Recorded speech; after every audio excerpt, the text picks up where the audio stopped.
ধোঁয়াশা পছন্দ করে বাংলাদেশ ক্রিকেট বোর্ড।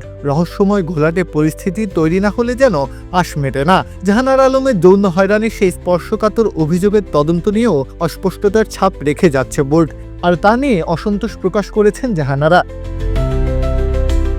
বাংলাদেশ নারী ক্রিকেটের অন্ধকার গলিপথের সন্ধান সামনে এনেছিলেন জাহানারা। চোখ কপালে তোলার মতো অভিযোগ করেছিলেন তিনি। সেই অভিযোগ আবলে নিয়ে তদন্ত কমিটি গঠন করে বিসিবি। আশ্বাস দেওয়া হয় পুঙ্খানুপুঙ্খভাবে সত্য আনা হবে সামনে। তবে সময়ের পরিক্রমায় আশ্বাসবাণীর বাস্তবায়ন কতটুকু হলো? জাহানারা নিযুক্ত আইনি পরামর্শক প্রতিষ্ঠানের পাঠানো বিবৃতিতে স্পষ্ট ভাষায় বলা হয়েছে, অভিযোগকারী হয়েও তদন্তের ফলাফল জানার মৌলিক অধিকার থেকে বঞ্চিত করা হয়েছে জাহানারাকে। বিসিবির পক্ষ থেকে এখনো আনুষ্ঠানিকভাবে কোনো ফলাফল জানানো হয়নি, এমনকি তদন্ত প্রতিবেদনের কোনো কপি জাহানারা পাননি।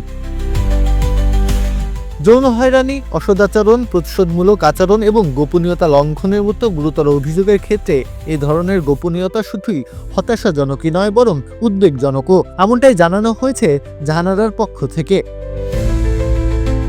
4 ফেব্রুয়ারি বিসিবির দেওয়া বিবৃতির পরই এই প্রতিক্রিয়া আসে, যেখানে বোর্ড দাবি করে 4টি অভিযোগের মধ্যে 2টি অভিযোগের সত্যতা পাওয়া গেছে এবং বাংলাদেশ নারী দলের সাবেক নির্বাচক ও ম্যানেজার মঞ্জুরুল ইসলামের বিরুদ্ধে প্রাথমিকভাবে অভিযোগের প্রমাণ মিলেছে। কিন্তু কোন 2টি অভিযোগ প্রমাণিত হয়েছে, কী ধরনের প্রমাণের ভিত্তিতে সিদ্ধান্ত এসেছে, সে বিষয়ে বিসিবির বিবৃতিতে নেই কোনো সুনির্দিষ্ট ব্যাখ্যা।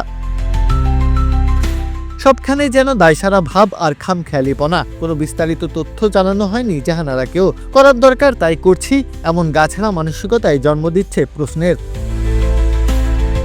আরও বিস্ময়ের বিষয়, জাহানারার পক্ষ থেকে ইমেইলের মাধ্যমে তদন্ত প্রতিবেদন বিষয়ে জানতে চাওয়া হলে বিসিবি জানায়, প্রতিবেদনটি এখনও লিগ্যাল টিমের পর্যালোচনায় রয়েছে, কিন্তু এই প্রতিবেদন আদৌ অভিযোগকারীকে দেওয়া হবে কিনা সে বিষয়ে কোনো স্পষ্ট উত্তর দেয়নি বোর্ড।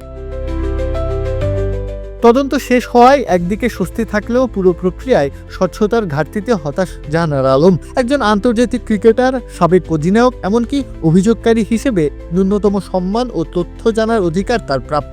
এটা কোনো করুণা নয়, বরং ন্যায্য অধিকার। বাংলাদেশ নারী ক্রিকেট যখন এগিয়ে যাওয়ার কথা বলছে, তখন এমন একটি ইস্যুতে বিসিবির ধোঁয়াশা, অস্বচ্ছতা ও দায় এড়ানোর মানসিকতা কোনোভাবেই কাম্য না। নীরবতা যে জন্ম দেবে সন্দেহ আর উদ্বেগের। প্রশ্ন ওঠে, বাংলাদেশ ক্রিকেট প্রশাসন আদৌ কি নারী ক্রিকেটারদের নিরাপত্তা ও মর্যাদা রক্ষায় আন্তরিক? প্রত্যহ কাব্য, খেলা ৭১।